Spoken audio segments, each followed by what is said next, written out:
evening and welcome to Dateline New Haven on WNHH-FM. I'm your host, Paul Bass, inviting you to look behind the headlines on the stories that make our community tick. Well, for a long time, the book trader has been making New Haven tick. It's a great used bookstore, come community center, come wonderful place to eat, restaurant, and coffee shop on Chapel Street near York.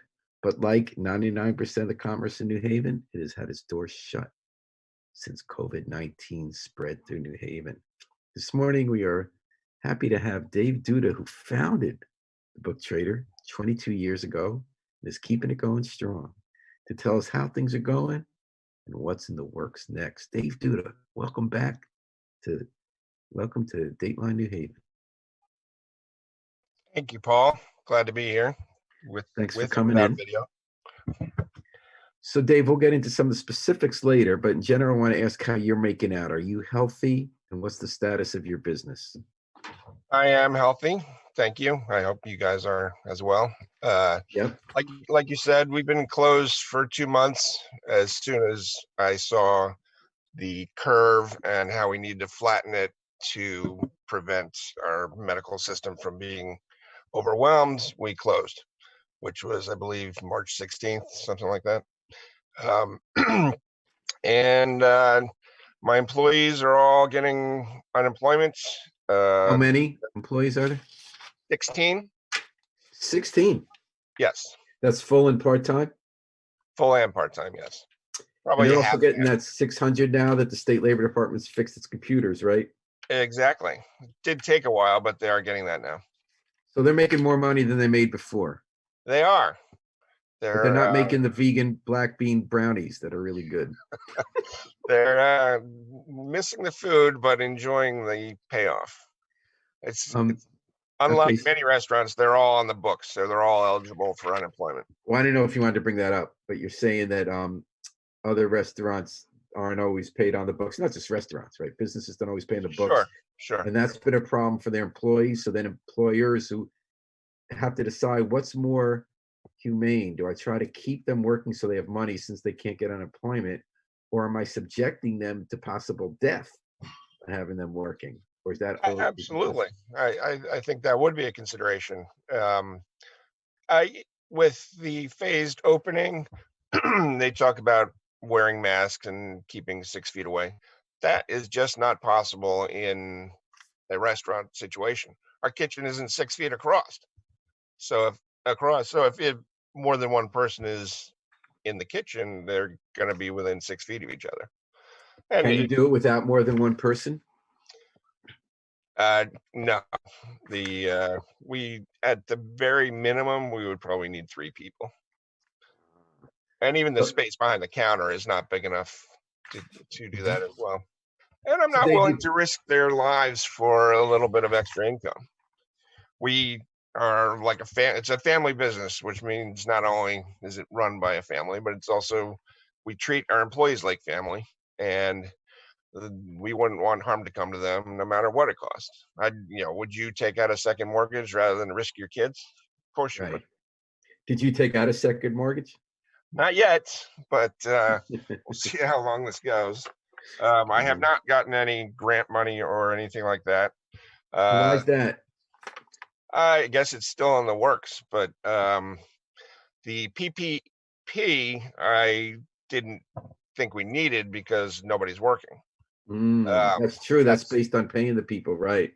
Exactly. So and there was concern amongst restaurants that they wouldn't be paying, people would be on unemployment for a couple months, and that the period only lasts about 3 months. So that wouldn't help that much anyway. Yeah, and I always talk to Harry Jost about this. Really, ultimately, well, maybe he doesn't agree with me anymore. Ultimately, I think it's not about liberal, conservative, Republican, Democrat. It's really hard mechanically to do things in practice that we all agree makes sense. Like that was a lot of money they put to give people the unemployment for a bunch of months and to give the PPP, the aid to the small businesses. But then when the rules got written, in addition to the stuff that was really screwed up, but when the rules get written, you then have to spend that money on employees, which is kind of the point. But then it faced all these weird specific challenges for the owners. Like, do I want to really bring them back when it's not safe, but I can need that money to bring them back later? Do they lose money because they don't have the unemployment? I mean, it's pretty, and then it runs out, as you said, in 3 months. But the book trader's been closed. Now, some other bookstores had curbside pickup. Some other restaurants did curbside. Why did you decide not to do curbside, Dave? Uh, I and again, the people in the kitchen are not going to be far enough apart. Mm. You may not expose your um, customers to any risk, but certainly the people working there will be under some risk. And like you said, the PPE, 75% of that money goes towards employee salaries. The other 25% can go towards rent or utilities or other expenses. But Yale has been very understanding and helpful. So Meaning they're not making you pay rent when you're closed? precisely, and they've been helping organize funding through other um, opportunities. What does that mean? Funding for what? Well, they help people who need help applying for different kinds of funding. There's What- the PPP, there's the EID, there's the PUA. There's many different paths to getting funding during this time. Gotcha. And you're a really beloved community institution. I don't blame them. 'Cause I think one thing they started doing right was, even though they bring all these chains in, they also work with local people like you and Nebbia and Be Natural and stuff. They are trying to keep these kind of vital local businesses that students and community people love. And we're talking to Dave Duda, who runs the beloved Book Trader. And what about the curbside book pickup? How come you decided not to do that?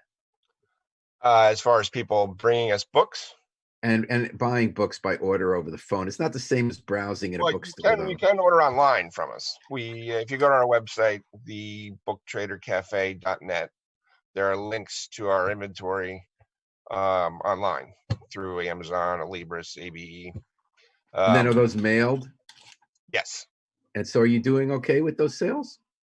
Yeah, they've actually picked up a little because more people are doing shopping that way rather than in person. Have you needed employees for that, or is that something you could handle alone?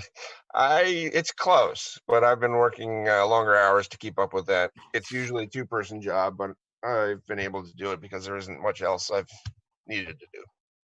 All right, so I'm glad to hear that, Dave. I'm glad. So are you going to be in business? Like, when do you envision? Well, first of all, could you reopen this week if you wanted? Because you have an outdoor space. We do, Is that and it's very nice. But you know what? I don't know where I would get flour, for instance, for baked goods. People don't. There's no flour around. Where am I really? going to get the? You need masks and uh, hand sanitizer and things like that, which aren't available. So I don't know. I'm not planning on opening next week on the 20th. I don't know when I will. That will be a discussion with me and my employees and maybe Yale. Um, but I see that there is a disconnect between what the Trump administration is encouraging and what the health care people like Dr. Fauci are saying we should do. And I just And want to point out, because Harry Joyce, our station manager, always points out our liberal inconsistencies. Just to be fair, sure, Donald Trump, the Republican president, and Ned Lamont, the Democratic governor of Connecticut, are on one side of these questions, and the sure, medical experts of Fauci are on another.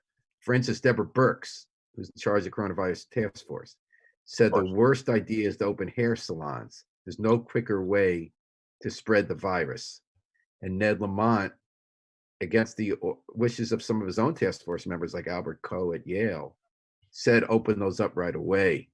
And that, they both, the president and the governor, have said they want to see certain baselines met in terms of how much cases slow and how many tests you have available. In no sure. way are those met when they reopen. So I just want to make this not a Democrat Republican thing, if that's okay. Oh, sure. But in any No, case, you're saying you're going with the scientists, you're not going with the politicians. I'm an empiricist. I need evidence. I think we need more testing. I think without proper testing, how can you possibly know what's going on? Mhm. Do you think it'd be safe to the public if you opened your outdoor space there? Because I have to be honest, Dave, I love the Book Trader. So does everyone in my family Thank and you. all my I appreciate it. friends. I don't think we would come into your courtyard on May 20th. You know what? I'll put the tables and chairs out there. You can bring a picnic and sit out there as long as you like. I don't know. But I said I would not feel safe. oh, you would not feel safe. No, Yeah. I agree. I agree. And if we properly distance, you're only talking about seating for maybe 20 people at most. So how do Well, you that's if you're not distancing, right? no, it can fit about 35 if you're not Oh, distancing. okay. And you could get people 6 feet apart and get 20 in that tiny space? I haven't actually tried, so I'm not Yeah. sure. But in case you're not planning to do the opening, is that more cause of the kitchen and where you would get the materials? Or other, would you, if you I, could get the materials? I just think it's premature. I think the businesses, by the way, you mentioned that the Trump administration and Ned Lamont are kind of telling people to open. It is a choice. They say you can open. That doesn't mean you have to. But you want to know And something about that choice, Dave? I was interviewing a salon owner yesterday, and she has 4 people who rent shares from her. She desperately wants to work. She feels like you, it's not safe. One way that it's not a choice is that because the governor has now said that this is an essential business and the hair salons and the Dave Dudas can open, if you don't, there's a feeling you won't be eligible for unemployment anymore. my Because, employees, well, I think your employees will because you've not rehired them, but like she's a salon owner who can't get unemployment well, how anymore because she has the option of open, is choosing not to. I as a business owner, I'm not sure she's eligible for unemployment. There's the whole gig worker economy thing. Yeah, it's a good question. And New Haven Republicans writes in, thank you, Paul. Thank you, New Haven Republicans. In New Haven, we love the Democrats and Republicans with equal open arms on Dateline New Haven, which you're listening to at 103.5 FM, live streamed at newhavenindependent.org. We're with Dave Duda, opener of Trader Cafe. So, Dave, you said you're going to reopen when you feel it's safe, when your employees feel it's safe, and when you can actually get the flour and the masks. Do you have any sense when that would be? How long you could hold out? I can hold out as long as I need to. I'm not putting anybody at risk unnecessarily. I think probably later in June is more realistic.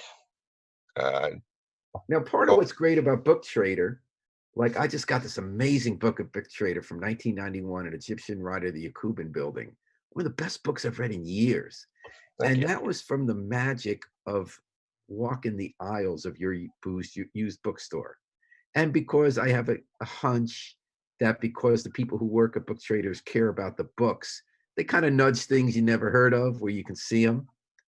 And that happened to me, that experience.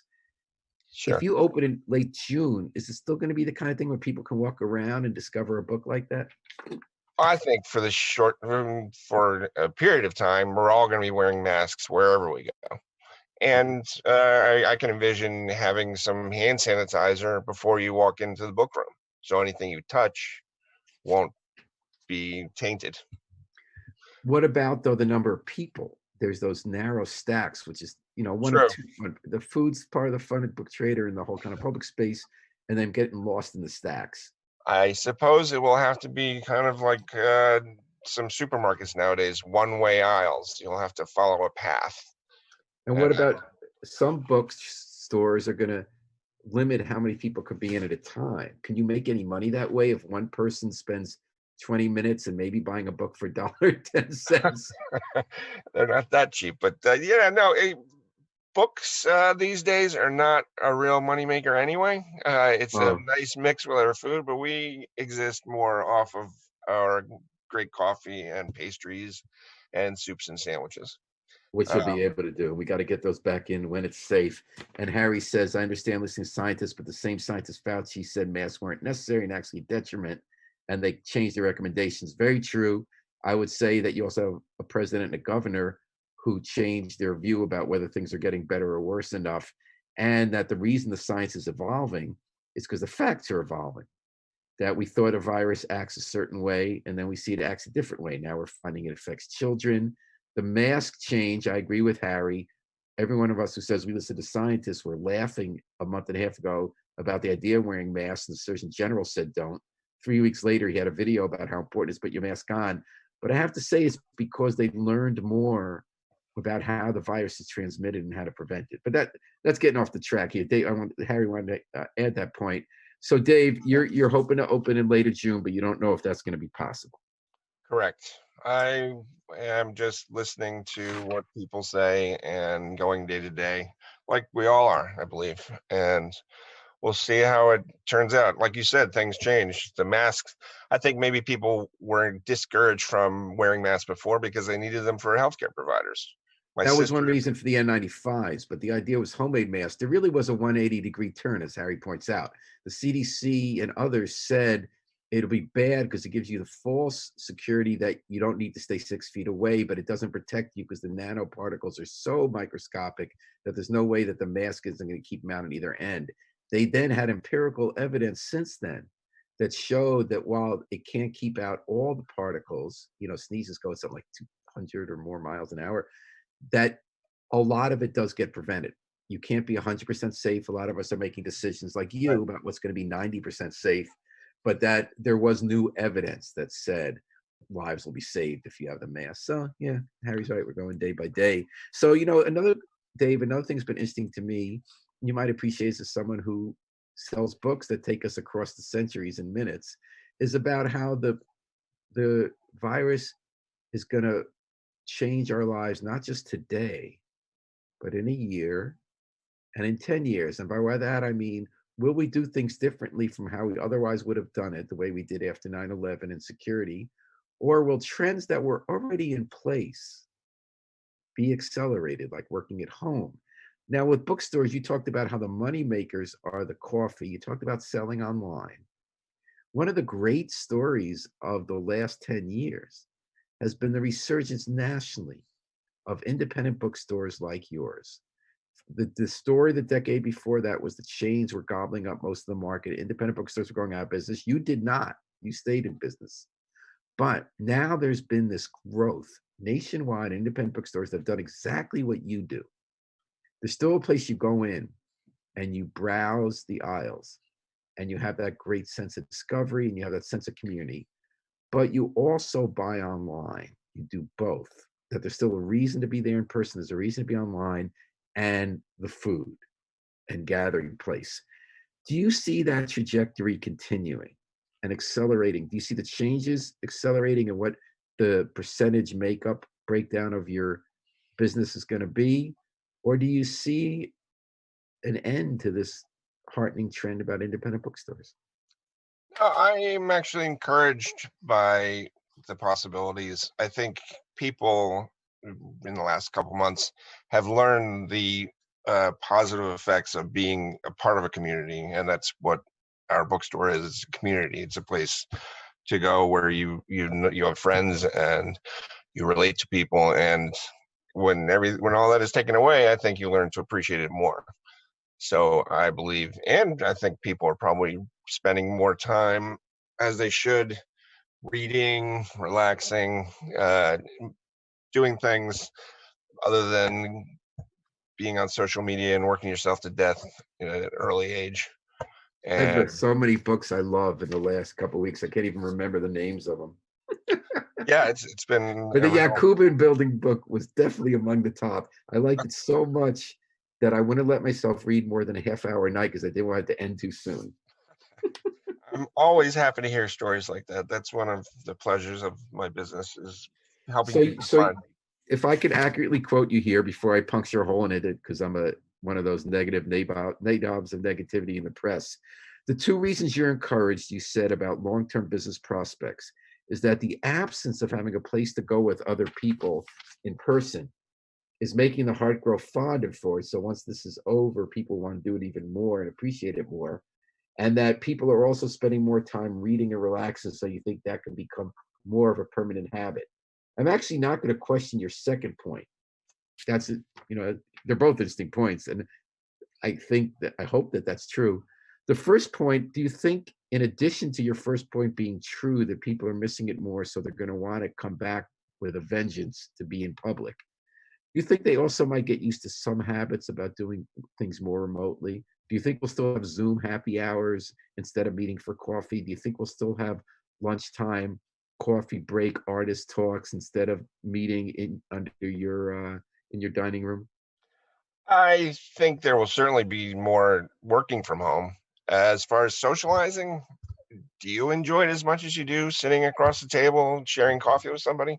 I almost I never do it. I hate it. I don't. hate it. Zoom socializing to me is a loser. It's fine at distance. I've connected with people in college over the I don't last even couple like doing months. that. So wait till you see them, even if it's a year.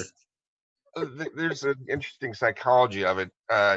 Being in person, there are so many more non-spoken cues to what somebody is communicating that Right. just don't come across on Zoom. Well, what's So worse about Zoom, the experts say, is because of the 3-second delay, we actually get it scattered.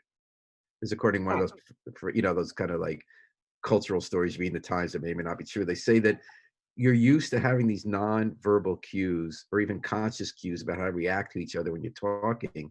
And when you're on Zoom, because it's scattered, you're saying things at a different time from when you're reacting to them in the other yeah, person's view. And that's why more people are speaking on the phone than they used to, because you're actually more intimately connected. If you could see each other in person, you're more intimately connected. But if you're on Zoom, you're less intimately connected than if you're listening to each other without the visuals. I don't know if that's true. I, it seems like we're communicating almost real time, but I suppose FaceTime might be better if it's delayed on Zoom.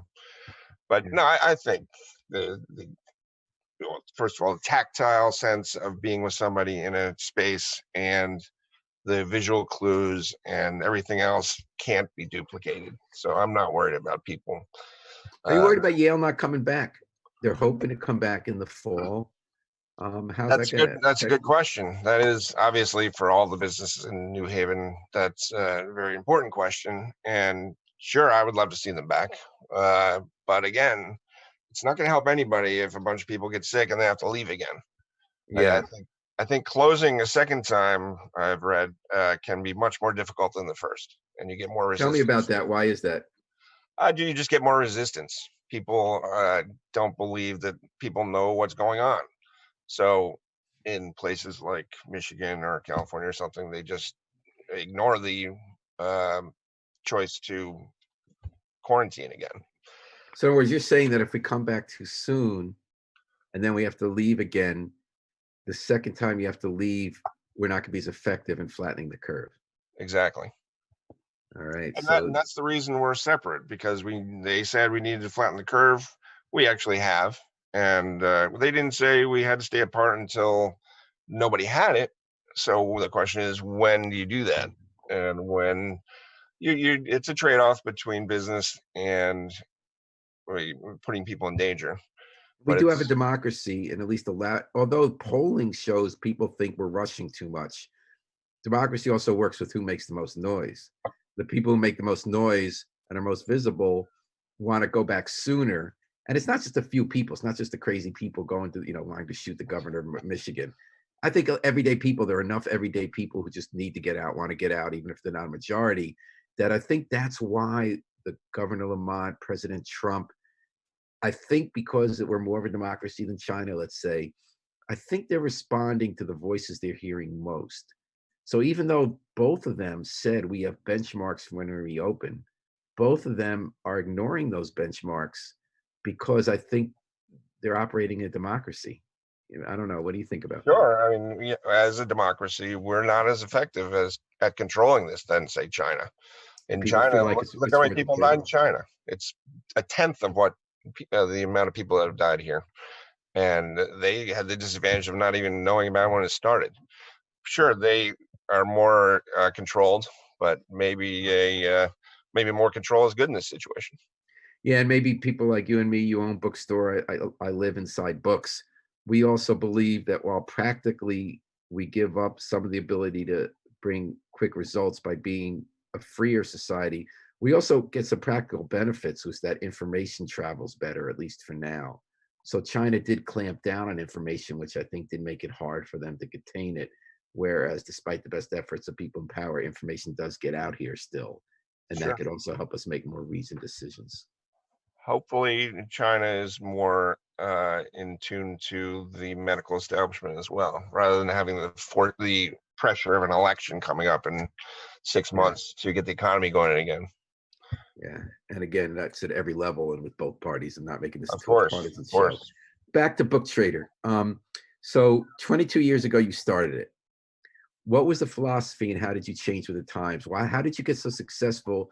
First, in an era where independent bookstores did badly and were closing, you opened and thrived, survived, and then began riding a wave. What did you have to learn along the way? What was the philosophy? I just got lucky. New Haven was coming around exactly when I got here. That's true. Yale was investing in New Haven. The space I was in was vacant for 4 years, and it's a wonderful location. And uh, we took a little risk, but we knew the art school was moving down the block, so the campus Mm, was kind of expanding there. Back when I opened, you could make a living just selling books, and I didn't envision having a cafe as inclusive as what we have now. I imagine maybe coffee and pastries, but we went more with the full lunch and breakfast menu, and that paid off because that kept us around. There were 5 other used bookstores when we opened up, and they're all wow. gone now. Wow. So yeah, No, you it's got a new one now. You got a new one on York Street. sure. Sam, I know him from Massachusetts. Mm. I hope he's doing well. I haven't talked to him since this all started, but yeah, no, he's a nice guy, and more people reading, the better, right? Oh yeah, So and Benjamin writes in just a few groups are behind many of the protests across the country.